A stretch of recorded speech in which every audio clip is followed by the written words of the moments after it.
Hi, I'm Big Man 875 here, coming to you with another classic session of Keeping It COVID. Here I have a special guest. First, I want to address the eye issue. My eye, I have allergies. Don't worry, I don't have COVID, and I'm also not about to die. So we can get that right out of the way right now. Today I have a very extremely special guest here. I have Cameron, the Jack George. For the first time here ever on the Big Man 875 show. Great to be. Keeping It COVID. It's great to hear. It's great to hear. So, Camp George, what everybody's wanting to know right now is Pokemon questions, and we're gonna start off hard with them. I guess the first thing would be to start off with would be maybe your favorite Pokemon game. Gonna have to reach all the way back to my roots in Generation 3 Pokemon Ruby. That's probably my favorite game. Yeah. Really, Ruby? Yeah, Okay. Ruby was the first game I ever played on the on the Game Boy Advance there, that little square one. And it was a lot of fun. Got it for Christmas. I literally played it for it took me probably a year and a half to beat, but yeah. Remember Kyle got Leaf Green, I got Ruby, and we just sat there, went ham, yeah. See, I had Fire Red, so I was one of the cool kids. Not bad. That's great. So, obviously, for your favorite Pokemon game, what is your favorite starter? Favorite starter? Well, Squirtle's great. There's a lot of good fire starters, but honestly, I'm gonna have to reach out for that Trico. Yeah, that's right. He's got cards. Trico is just, evolves into Grovyle, which I know is Cash My Kyle favorite, but not really one of mine. But a Sceptile that can just wreck people with return. I wrecked my entire way through.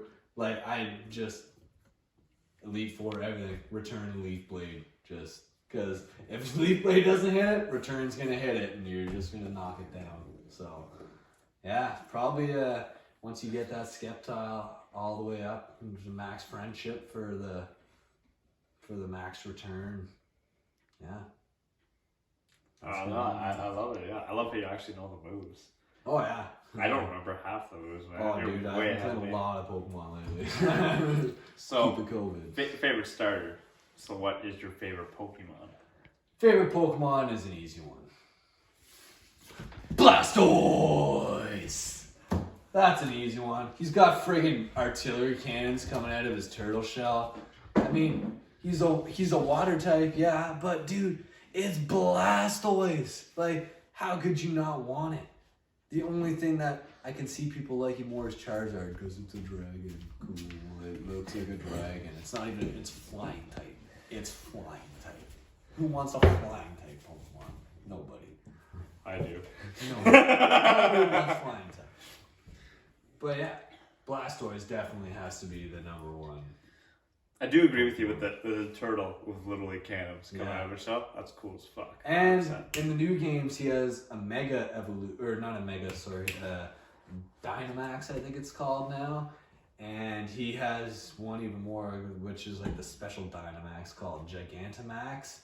And he literally just turns into a turtle with 1,000,000 cannons coming out of his shell. So it's just Did not know that. yeah, and he looks terrifying. It's awesome. Yeah, I would really recommend those new games. They're pretty good. I actually, some of the new games actually look really good. 100%. If I ever got a Switch. Yeah, that's it. Least favorite Pokemon. There's a few. Litwick has to be one. That's disgusting. A fucking candle, man. Take a break. There, Nintendo. That's the most awful thing I've ever seen. Probably Tangela is another one that's bad. Tangela and Tangle Growth, those are ugly. But if I had to choose a number one least favorite, I'm gonna reach all the way back to those Gen 3 roots again and Love Disc. That is what is that?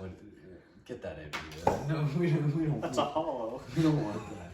I'm sorry. Just fucking with you, man.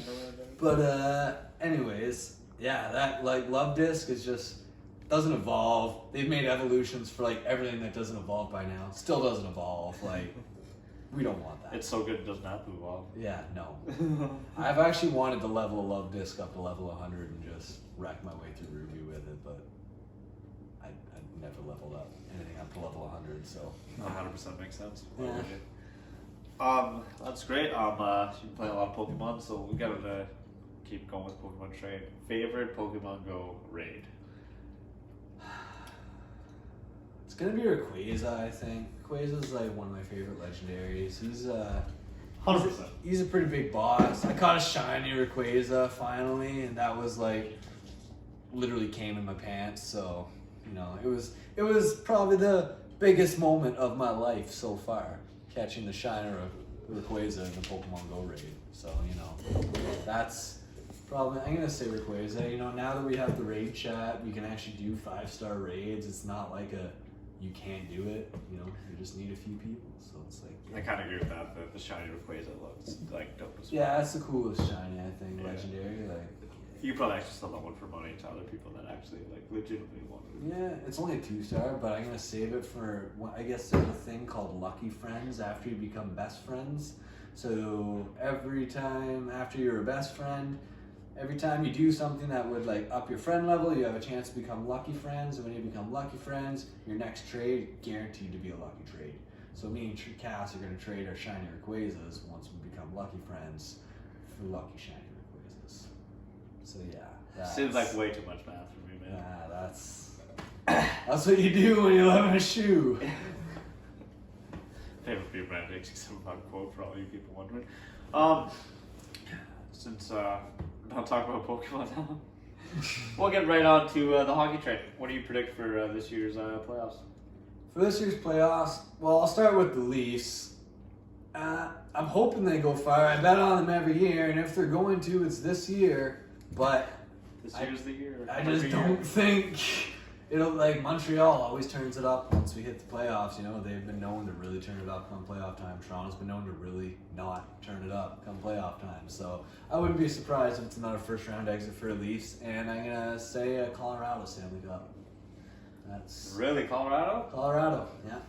Colorado's a good team. I just don't see them winning. To be completely Yeah, honest. that's fair. That's fair. I see they're them. I see young. them going like conference finals. They're young, but I think they can. I think they're gonna stomp through. But the only thing is, their second round against Vegas. That if they can beat Vegas, they'd beat the second best team out. So. Okay. Glad to hear your thoughts on that. Since you were once a stellar goaltender back in the day, what is your favorite goalie equipment? I'll give the shout out to Kineski. I just bought goalie gear. I won't harp on this too long. I know we don't probably have many goalies who watch this, but just go Canadian made. You can't get anything better than Canadian made, or at least North American. Don't get the Chinese shit. That's my only thing with that. Kineski's great. I'm not a goaltender, but I 100% endorse the Canadian made projects as a Canadian citizen. Fun fact for you there, kids. Also, as being a goaltender and not fighting much and being an extreme chirper, what are some of the best chirps you've had for opposing team? You know what I mean? Like the opposing forwards that rush the net, maybe hack at you a bit too much because you know you got that blocker and like 2 defensemen to back you up. See, you're not scared. My thing would never be. I would never chirp the person at the time. I would always just scream, "Fuck you!" Like, let's fucking go right now. Yeah, let's go. And then I would turn around because I know on the goal wing you can't fucking touch me because everyone's just gonna jump on top of you and you'll get kicked out. I won't. But it would have to be. It would be when they came in and I robbed them. I would really make sure. I'd be like, "Hey, look at this."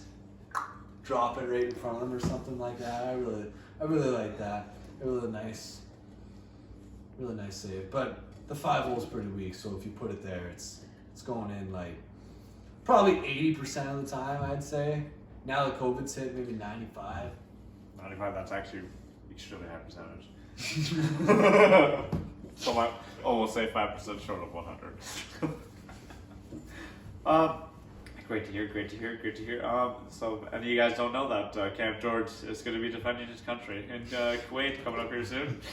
We got any Kuwait predictions here? What you might think it might be like, or what you heard? Fuck.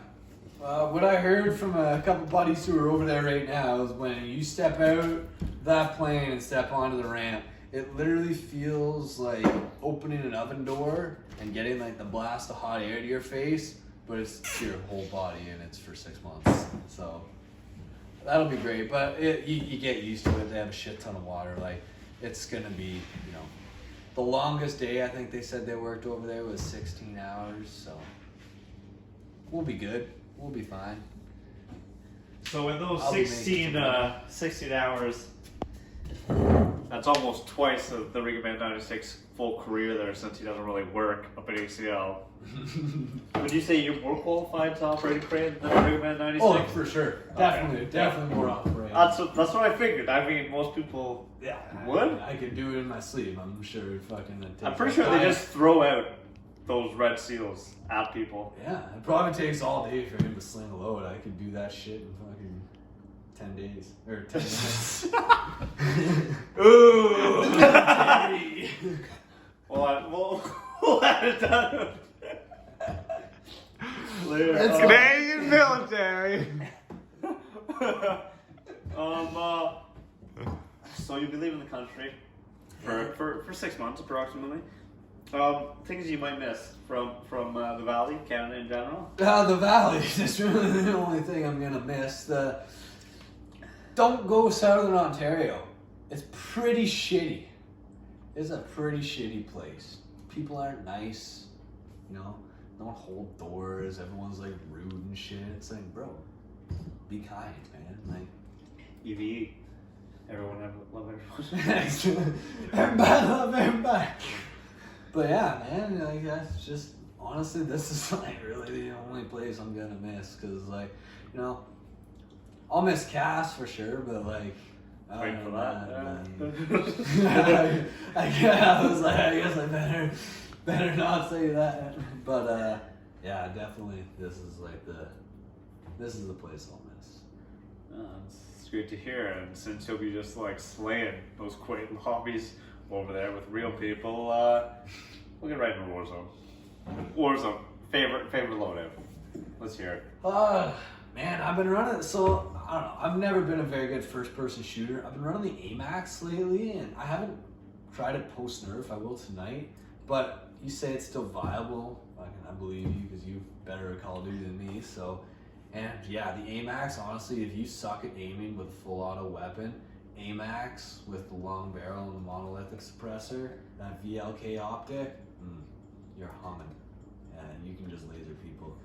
And then, well, the secondary, obviously, like, I get ghost in both my loadouts, so I'm running ghost right away because I suck, so if I'm invisible, no one can find me and kill me. But, Same. If I'm at my second loadout, I usually go with the SMG for that in the building. Like, the AMAX is good for some long range, like 150 meter, but if you're in a building, you want an SMG. I've been like switching between the Vector and the Mac 10. I actually do like the Vector, to be completely honest with you. Or the Fennec, I guess it's called. Is it the Fennec? Yeah. I think so, yeah. Oh, shit. Yeah, it's a Vector. It's like, that's a Vector. My bad. Favorite drop in Warzone? Honestly, Stuffer. This is gonna get a lot of hate, but I love Farmland. the farmland. Oh, no! I do. You actually I said do. No one drops there. You get a bunch of loot. Maybe you can hit the prison if you want, and then you just push either up map or into the fucking downtown area, and depending on what you get. 100% did not expect that. I know you did. That's what I said. I was gonna get a lot of hate, but man. But see, Farmland's where everybody drops out the gulag. Is it? Yeah, because nobody else is there. Oh, I didn't know that. That's what I just mean. You just have you might be able to swarm through, but then there's people dropping behind you just randomly. Interesting. See, I've never had really, because I don't really drop farmland much because none of my team wants to drop farmland, so Oh, okay. don't get to do it much. See, just whenever I'm out of the gulag, I always drop farmland. That's the only It's thing. fair, and I do, now that I'm thinking about it, drop there sometimes.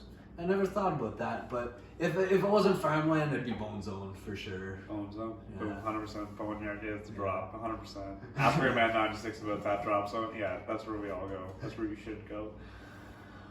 No, that's great.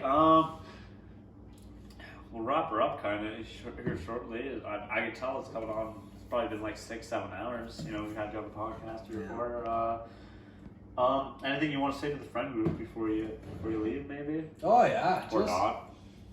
Doesn't matter. Fuck you. No. Really wish I could have come see you guys last weekend. That was shitty with this whole lockdown thing. But yeah, things happen. I'm sure you heard. But yeah, we'll see each other again soon, and you'll never forget the Cam George in his heart. Big guy, little tummy. Big guy, little tummy. Yeah. So yeah, I mean, I think that's pretty much it. Just wait. I'm actually getting a call here. Hello. Yeah. This is folks or no, Beamer Man 8675, not folks from 96. Oh, Okay, got it.